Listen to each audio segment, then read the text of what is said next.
In the centre of the lofty Gothic facade of the palace, the grand staircase, with its double current ascending and descending, poured incessantly into the palace like a cascade into a lake.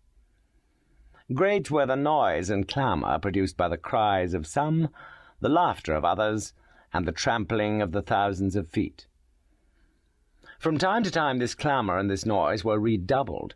The current which propelled the crowd toward the grand staircase turned back, agitated and whirling about. It was a dash made by an archer, or the horse of one of the provost sergeants kicking and plunging to restore order, an admirable manoeuvre which the provosty bequeathed to the constabulary to the maréchaussée, and the maréchaussée to the present gendarmerie of Paris.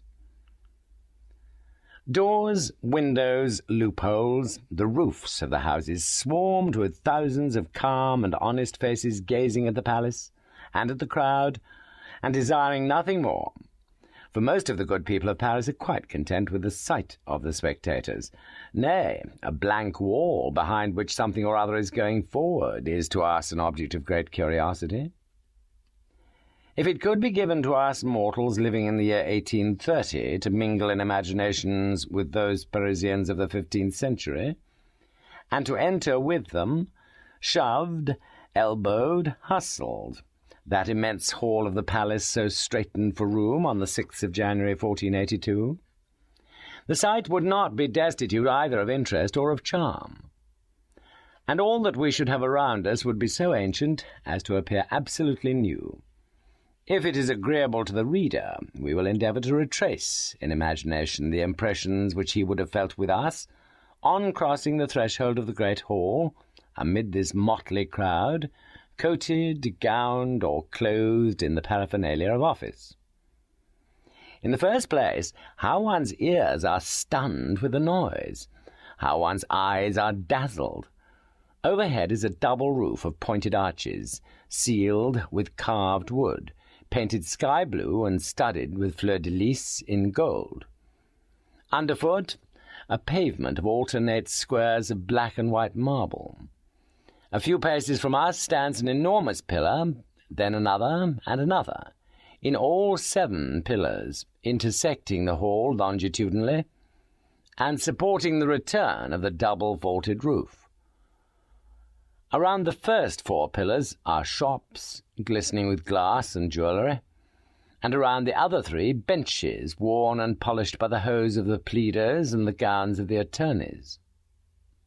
Along the lofty walls, between the doors, between the windows, between the pillars, is ranged the interminable series of all the kings of France ever since Pharamond.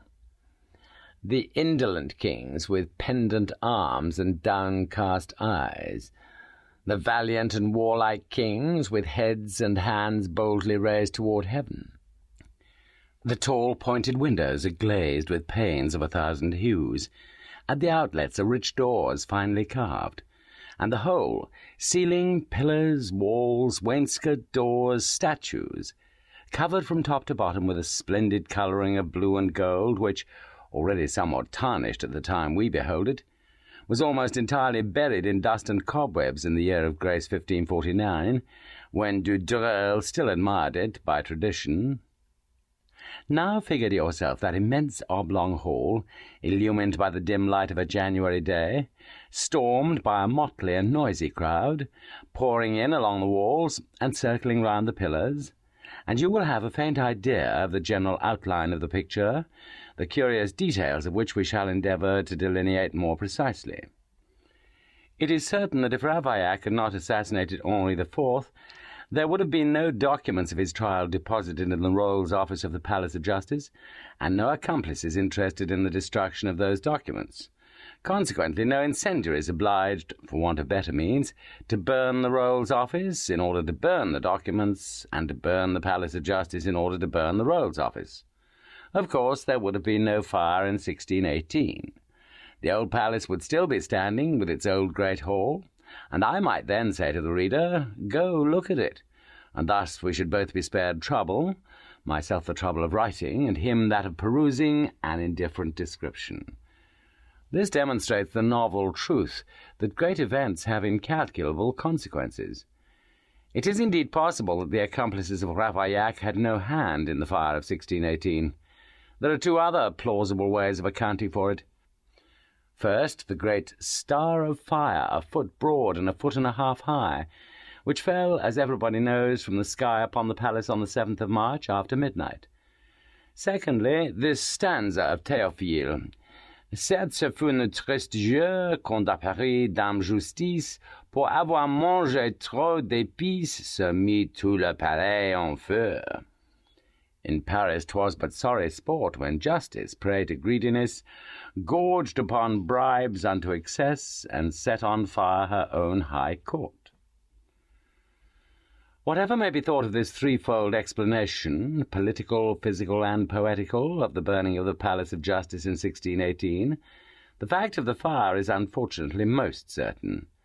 Owing to this catastrophe, and above all to the successive restorations which have swept away what it spared, very little is now left of this elder palace of the Louvre, already so ancient in the time of Philip the Fair, that the traces of the magnificent buildings erected by King Robert and described by Hugos had then to be sought for.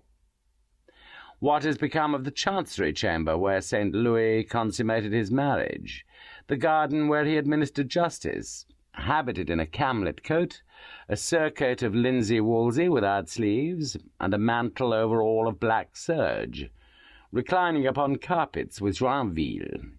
Where is the chamber of the Emperor Sigismund, that of Charles IV, that of John Lackland? Where is the flight of steps from which Charles VI promulgated his edict of amnesty, the slab whereon Marcel murdered, in the presence of the Dauphin, Robert de Clermont and the Maréchal de Champagne, the wicket where the bulls of the anti-Pope Benedict were torn in pieces, and whence those who had brought them were taken, coped and mitred in derision, and carried in procession through all Paris.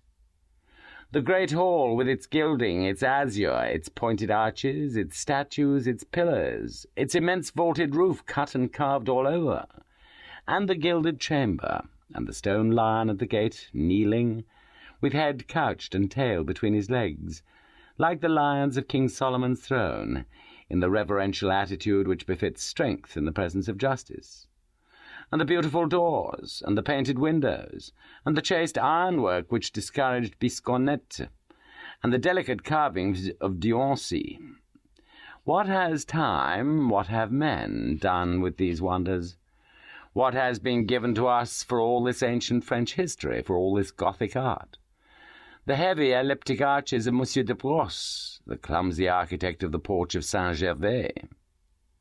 So much for art, and as for history, we have the traditions of the great pillar which still reverberates the gossip of the Patros.